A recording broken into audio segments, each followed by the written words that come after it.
मैं अभिसार शर्मा। जैसे ही अजीत पवार एनसीपी के 8 विधायकों के साथ महाराष्ट्र के डेप्यूटी चीफ मिनिस्टर बन जाते हैं और भारतीय जनता पार्टी की गोद में जाके बैठ जाते हैं, एक रहस्यमय टूल किट जारी हो जाता है। 4 पत्रकार लगभग एक सी बातें अपने इन तमाम ट्वीट्स में कह रहे होते हैं। इनमें से 2 पत्रकार मुकेश अंबानी के न्यूज चैनल के हैं, एक पत्रकार आज तक का और एक पत्रकार टाइम्स ऑफ इंडिया ग्रुप का है। ये लोग एक स्वर में क्या कहते हैं? ये लोग एक स्वर में कहते हैं कि अजीत पवार का भारतीय जनता पार्टी के साथ शामिल होना और इससे पहले शिवसेना का टूटना, इसके बाद भारतीय जनता पार्टी को महाराष्ट्र में लोकसभा चुनावों में छप्पर फाड़ सीटें मिलना तय है। एक स्वर में ये लोग ये भी कहते हैं कि अब अगली बारी बिहार की है। मैं आपसे एक सवाल पूछना चाहता हूं, क्या पत्रकारों को कल के घटनाक्रम को भारतीय जनता पार्टी के मास्टर स्ट्रोक के तौर पर देखना चाहिए? राजनीतिक अवसरवादिता, राजनीतिक लालच, ताकत के दम पर, एजेंसीज के दम पर किसी को ब्लैकमेल करना, जिसके चलते वो अपनी राजनीतिक महत्वाकांक्षा के चलते फैसला ले, वो कब से मास्टर स्ट्रोक हो गया? इन पत्रकारों को सवाल कुछ और पूछना चाहिए था, मगर चूंकि ये लोग सत्ता के सामने नतमस्तक हैं, भारतीय जनता पार्टी का प्रोपेगेंडा चला रहे हैं, लिहाजा वो इस तरह की बातें कर रहे हैं। इन्हें कायदे से प्रधानमंत्री नरेंद्र मोदी को याद दिलानी चाहिए थी कि बस चंद दिनों पहले आपने एनसीपी के बारे में और उसके भ्रष्टाचार के बारे में क्या कहा था। सुनिए। अगर मैं एनसीपी की बात करूं तो एनसीपी पर भी करीब करीब 70,000 करोड़ रुपए के घोटालों का आरोप है। महाराष्ट्र स्टेट कोऑपरेटिव बैंक घोटाला, महाराष्ट्र सिंचाई घोटाला, अवैध खनन घोटाला, इनकी लिस्ट भी बहुत लंबी है। इन पार्टियों के घोटालों का मीटर कभी डाउन ही नहीं होता। बात वहां नहीं रुकती दोस्तों। देवेंद्र फडणवीस का एक पुराना बयान वायरल हो रहा है, जिसमें वो फिल्म शोले के एक डायलॉग का जिक्र कर रहे हैं कि भारतीय जनता पार्टी सत्ता में आई तो अजीत पवार जेल में चक्की पीसिंग एंड पीसिंग एंड पीसिंग। सुनिए वो क्या कह रहे हैं। अवस्था आम्ही काय करणार? आमचे नाथाभाऊ खडसेंच्या भाषेत सांगायचं झालं तर आमचं सरकार आल्यानंतर अजित दादा चक्की पिसिंग पिसिंग पिसिंग एंड पिसिंग। मैं फिर आपसे सवाल पूछना चाहता हूं, जो 4 पत्रकार कार्यक्रम की शुरुआत में भारतीय जनता पार्टी के फैसले, यही कहा जाए अजीत पवार के फैसले को मास्टर स्ट्रोक बता रहे हैं, क्या उन्हें प्रधानमंत्री नरेंद्र मोदी को उनके पुराने, बहुत ज्यादा पुराने भी नहीं, अभी चंद दिनों पहले दिए गए बयान की याद नहीं दिलानी चाहिए थी?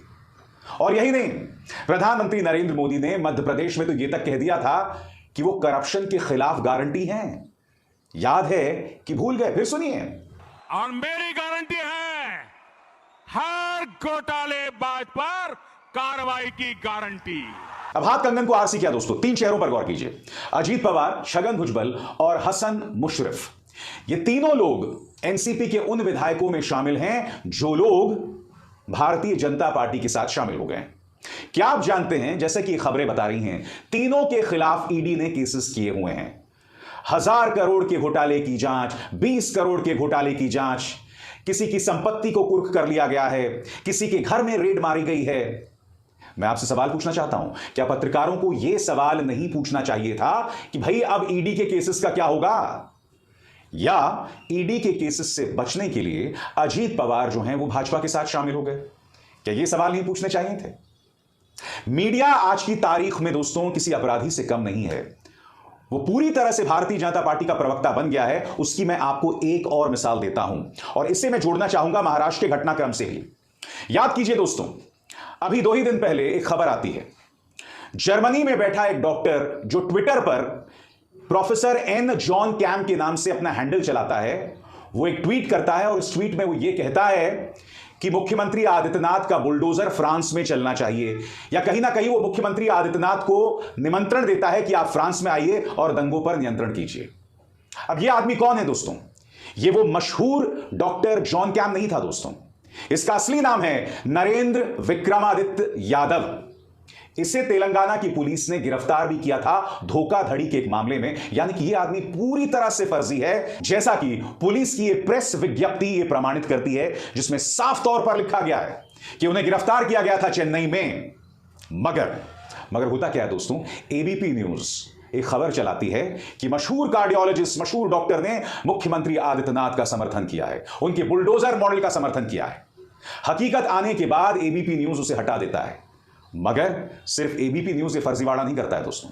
आप स्क्रीन पर देख सकते हैं, चाहे जी न्यूज हो, चाहे न्यूज 18 हो, तमाम न्यूज चैनल्स ये झूठ परोस रहे होते हैं। और सोने पे सुहागा, मुख्यमंत्री आदित्यनाथ का दफ्तर भी उस नकली जॉन कैम के ट्वीट को प्रमोट करता है, यह कहते हुए आपकी स्क्रीन पर मुख्यमंत्री आदित्यनाथ के दफ्तर का ट्वीट, जिसमें मुख्यमंत्री आदित्यनाथ का दफ्तर अपने इस ट्वीट में कह रहा है कि जब भी दुनिया में कोई दिक्कत पेश आती है, दुनिया मुख्यमंत्री आदित्यनाथ के मॉडल की याद करता है।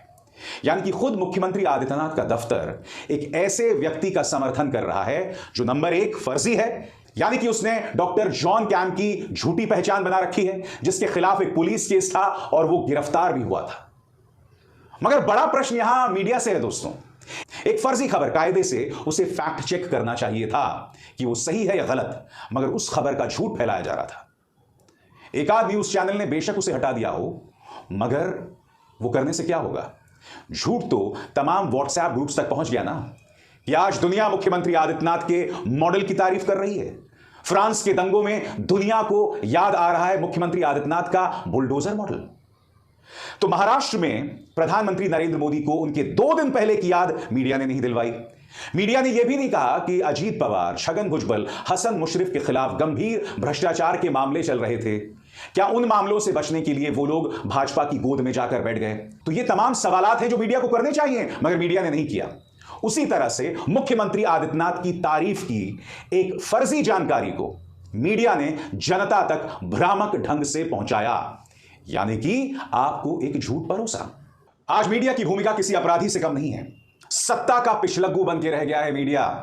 यकीनन कुछ सवाल पूछे जाने चाहिए। मसलन सवाल क्या होना चाहिए कि शरद पवार की भूमिका इस पूरे राजनीतिक घटनाक्रम में क्या है? क्या शरद पवार दोहरी भूमिका निभा रहे हैं?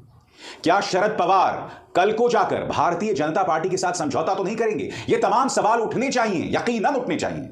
क्योंकि इस वक्त हो क्या रहा है दोस्तों, जब मैं आपके सामने कार्यक्रम रिकॉर्ड कर रहा हूं, यह तय नहीं है कि अजीत पवार के साथ एनसीपी के कितने विधायक हैं। अब अगर 2/3 विधायक नहीं होंगे तो जाहिर सी बात है एंटी डिफेक्शन लॉ जो है यहां पर कारगर हो जाएगा और अजीत पवार के लिए मुश्किल पैदा हो जाएगी। यही नहीं, शरद पवार के नेतृत्व वाली एनसीपी अब इसे अदालत में भी चुनौती देने जा रही है।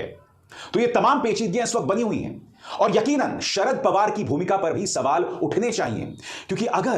क्योंकि हमें यह नहीं भूलना चाहिए कि प्रफुल्ल पटेल जो हैं पटना में विपक्ष की बैठक में शामिल हुए और उसके बाद अब वो भारतीय जनता पार्टी के खेमे में दिखाई दे रहे हैं।